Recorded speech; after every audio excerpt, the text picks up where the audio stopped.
Welcome back to another video. We are in the Open Ultra League, and we are going to be featuring Giratina, Ampharos, and Virizion. Here we kind of have a neutral matchup, as this Poliwrath probably is going to be throwing... Oh, they actually throw a Scold. I was going to say maybe they'd be throwing Ice Punches. Maybe they're trying to get the debuff and then going for the Ice Punch. Either way, we're doing some neutral Shadow Claw fast moves. Oh, it has Power Up Punch. So we actually hard wall this Poliwrath here. This Poliwrath is running an unconventional moveset, running the Power Up Punch and Scold version. So that tells us they probably have two counters to this in the back. Looks like they have a Charizard and a Cresselia. So makes sense. GG's to our opponent right there. They end up deciding to quit because two shields with the Ampharos will be able to take care of that Cresselia. We know that they have a Charizard, so our Virizion also has Stone Edge. So next game here, we have the Giratina versus the Shadow Machamp. We ended up switching out into the Virizion that does not have Leaf Blade. The reason we switched into this is because we're gonna hard wall most of its moves. Occasionally, you might see a Swampert with the Sludge Wave moveset, but typically you do not see that. So we're banking on them only have a Hydro Cannon and Earthquake, and if that's the case, we don't have to worry about any charge moves.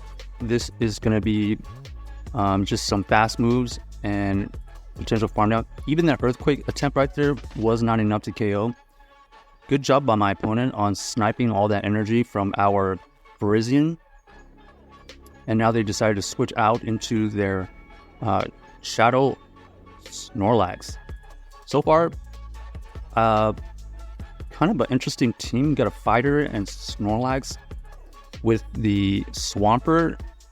Right now, they are staying with their Snorlax, going for a bunch of body slams. We're going to go for this Brutal Swing here. This Brutal Swing does get the last shield, then we immediately switch out.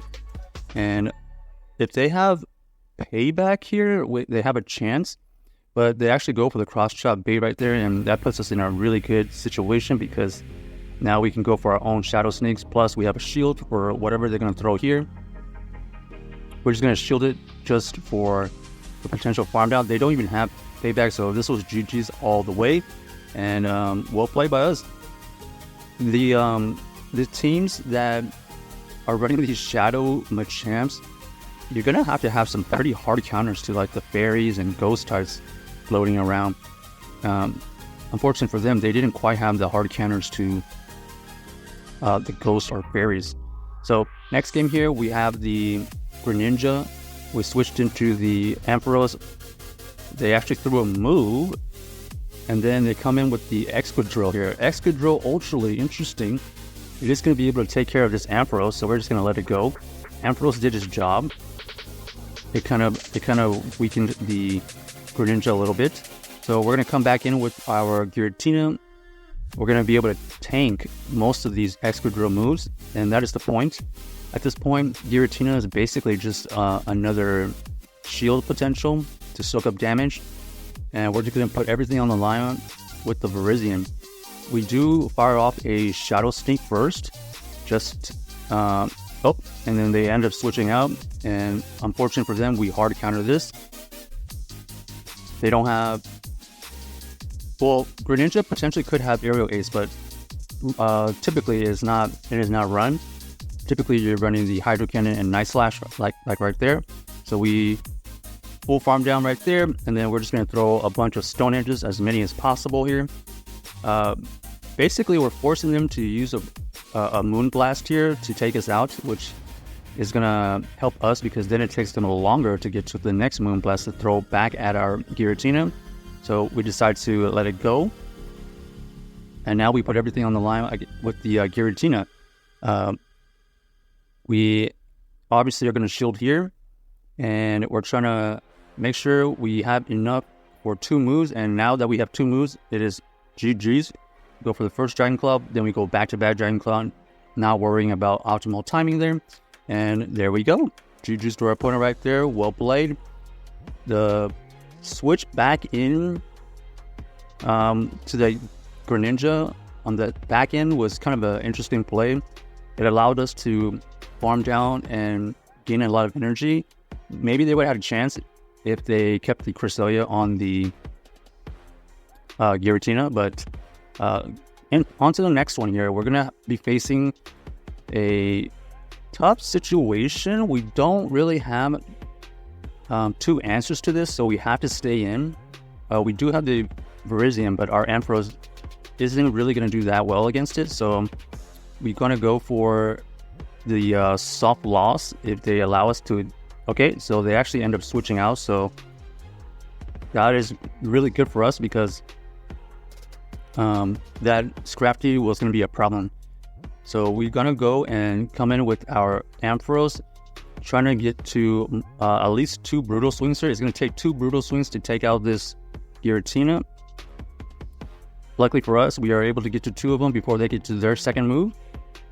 It does chip it away, doesn't quite take it out. A little bit of a lag right there. So they are able to get to this Dragon Claw. They revealed that they have the Dragon Claw Ancient Power. We see that they switch into their Scrafty again. And now we have a hard answer to this Scrafty with our Virizion. This is just going to be a farm down. They go for another Power-Up Punch. We take it out. We have 2 shields. And we go for the Stone Edge here because I don't think a Sacred Sword is enough at that range. Surprisingly enough, they do shield. So maybe we should have gone for a Sacred Sword right there.